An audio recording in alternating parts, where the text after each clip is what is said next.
A ver, vamos a entrarle a una de las peleas legales y fiscales pero más grandes que están pasando en México ahora mismo. Y es que de un lado tenemos a un gigante de la tecnología y del otro a la mismísima autoridad fiscal del país. Y para que nos demos una idea de la magnitud, la cantidad que está en juego es una locura. Estamos hablando de más de 300,000 millones de pesos.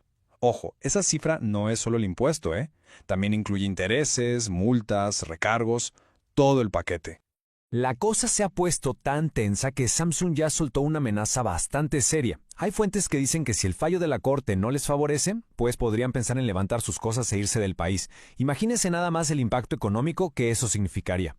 Entonces, la pregunta que nos hacemos todos es, ¿cómo es que se llega a un pleito de este tamaño? O sea, ¿qué tiene que pasar para que una empresa de ese calibre y el gobierno se enfrenten así? Bueno, para entenderlo, hay que irnos al fondo del asunto. Y en el centro de este ring, de este duelo de gigantes, tenemos en una esquina a Samsung, el monstruo de la electrónica, y en la otra, pues al Servicio de Administración Tributaria, mejor conocido por todos como el SAT.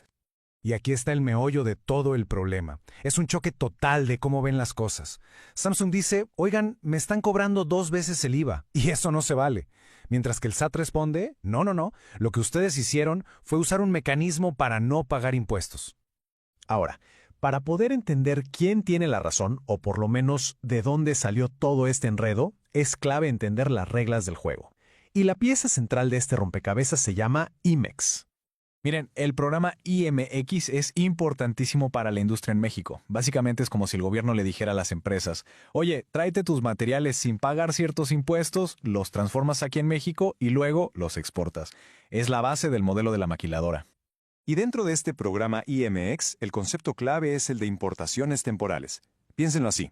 Son como piezas de un rompecabezas que llegan a México solo con un fin, unirse a otras piezas para crear un producto final que va a salir del país. No se pueden quedar aquí. Y aquí es donde la cosa se pone buena y donde empieza el pleito. Las importaciones virtuales. Es una figura legal medio complicada, pero su objetivo es evitar que se pague el IVA una y otra vez en la cadena de producción. Es un truco legal, digamos, que funciona siempre y cuando se sigan las reglas al pie de la letra.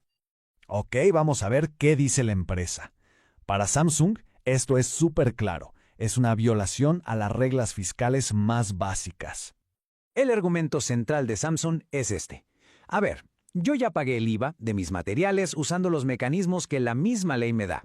Que ahora el SAT me quiera volver a cobrar el IVA cuando vendo el producto final aquí en México es cobrarme 2 veces por lo mismo. Y eso no es justo. Bueno, ahora vámonos a la otra esquina del ring. ¿Qué dice la autoridad? Para el SAT la historia es completamente diferente. Ellos no lo ven como un error, sino como una jugada para evitar pagar impuestos. El SAT dice que ese modelo de importación virtual se usó mal, que hay empresas que lo usan sin tener todos los papeles y certificaciones en regla, y que al final, cuando el producto se vende en México, nace una no obligación de pagar IVA que simplemente no se puede perdonar. Hasta sacan la ley del IVA y dicen, miren, aquí en el artículo 25 lo dice claro. Con dos versiones pero tan opuestas de la misma ley, pues era obvio que esto no se iba a resolver con una plática. El conflicto ya llegó hasta la máxima autoridad judicial del país, que va a tener que poner punto final a esta historia. Así es, el caso ahora está en manos de la Suprema Corte. Y lo que van a analizar es algo que se conoce como contradicción de tesis. Esto pasa cuando diferentes tribunales interpretan la ley de formas opuestas. La chamba de la Corte es básicamente poner orden y decir, así es como se debe entender la ley y punto. Lo que decida la Corte va a ser importantísimo porque va a dejar claras 3 cosas. Primero, ¿se tiene que volver a pagar IVA en estas operaciones sí o no? Segundo, ¿qué papelitos y requisitos exactos necesita una empresa para estar cubierta? Y tercero, ¿podrían otras empresas reclamar dinero que pagaron en el pasado si la Corte dice que el cobro estuvo mal? Pero esto va mucho más allá de Samsung y el SAT, ¿eh? Lo que se decide aquí va a mover el tablero para la economía y la inversión en todo México. Pensemos en los dos caminos. Si la Corte le da la razón al SAT, aguas. Se podría venir una cascada de cobros millonarios para muchísimas otras empresas que usan el mismo programa.